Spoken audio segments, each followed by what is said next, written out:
Salaam alaikum. We are the luckiest people in the world, but we have to understand and recognize this. We have to have wisdom. If you have wisdom, you know the difference between right and wrong. Islam is correct, and the other religion is wrong. To understand our religion, we're reading about the life of our Prophet. Before I continue, I want to read again from the book Ethics of Islam. Allah Ta'ala says that monstrous people who are enemies of humanity but advanced in scientific knowledge resemble donkeys. He specifically says they are like donkeys laden with the Torah and the New Testament.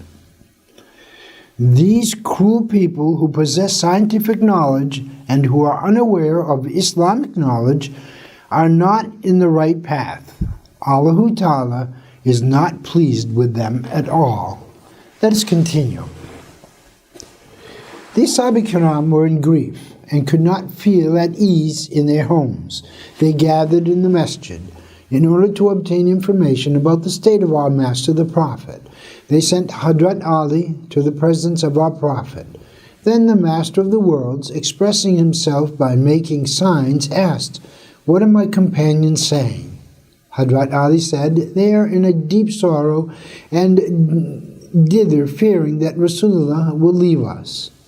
Then our beloved Prophet, who pities his companions so much, rose, enduring the intensity of his illness, and came to the masjid by leaning on Hazrat Ali and Hazrat Fadl bin Abbas. He mentioned the minbar and mounted it. And after praising Allah Ta'ala, he said to the Ashâb-i kirâm, "O my Ashâb, I have heard that you are worried about my death. Has any prophet remained with his ummah eternally, so that you expect me to remain with you eternally? But it be known that I am going to attain my Rabb, Allah Ta'ala. I advise you to respect the notables of Muhajirs, O Muhajirs. My advice to you is this: do good to the Ansar. They were good towards you. They granted you asylum in their homes. Although they had difficulty in making their living, they gave you preference over themselves. They shared their property with you. If any one of you takes command over them, let them take care of them and forgive them their faults." Then he gave them some beautiful effective advice and stated, Allah Ta'ala has granted a born slave of his the choice between staying in this world or attaining his Rabb, Allah Ta'ala. That born slave has preferred to attain his Rabb. This statement of his showed that he was going to pass away soon. Abu Bakr as-Siddiq radiallahu ta'ala an understood what the statement meant and began to weep, saying, "May our lives be sacrificed for your sake, O the Messenger of Allah Ta'ala." Rasulullah sallallahu alaihi wasallam, by saying, "Don't cry, O Abu Bakr," ordered him that he must endure and be patient. Tears were falling from his blessed eyes. He declared, "O my Ashâb, I am pleased with Abu Bakr, who sacrificed his property faithfully and with ikhlas for the sake of Dini Islam. Were it possible to acquire a friend on one's way to the next world, I would choose him." Then he ordered that those sahibis whose doors opened into the Masjid al-Sharif should close their doors, with the exception of Hazrat Abu Bakr radiallahu ta'ala an. Then he dismounted the minbar, the pulpit, and went back to the room of our mother, Hazrat Aisha. The Ashâb-i kirâm started to weep. Thereupon, by leaning on Hazrat Ali and Hazrat Fadl bin Abbas, our Master the Prophet came to the masjid once again and said to the Ashâb-i kirâm, by standing on the lower step of the minbar, "O Muhajirs, O Ansar, when the time for something is known, there is no use for hurrying to attain it. Allah Ta'ala does not hurry in regard to any of his slaves. If a person attempts to change the qadar and qadar, fate and destiny of Allah Ta'ala and overpower his will, he will subdue him with his wrath and ruin him.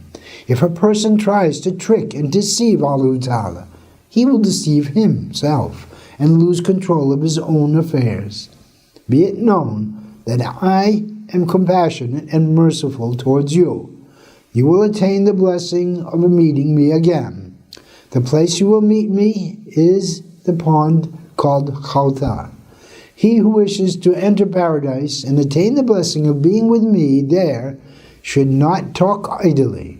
O Muslims, disbelief and committing sins will cause change in the blessings and decrease one's sustenance. If people obey the commandments of Allah Ta'ala, their governmental leaders, commanders, governors will be merciful, benign towards them. If they are wicked, indecent, inordinate, and sinful, they will not attain merciful leaders. As my life has been useful to you, so my death will bring you goodness and compassion too. If I unjustly beat or insulted any one of you, I am ready for him to take his due by retaliation, or if I seized anyone's property unjustly, I am ready for his demanding the return of it. I am ready to return their rights, for worldly punishment is far less vehement than that which will be inflicted in the hereafter. It is easier to endure. As he expressed his pleasure about Hadrat Abu Bakr previously, this time he expressed his pleasure about Hadrat Umar in his sermon and said, Umar is with me and I am with him. After me, justice will be with Umar. After the sermon, he dismounted the minbar. Having then performed the namaz, he mounted the minbar again, expressed his last will and testament, and gave some more advice. Finally, he stated, I entrust you to Allah Ta'ala, and honored his room with his blessed presence. Wa alaikum salam.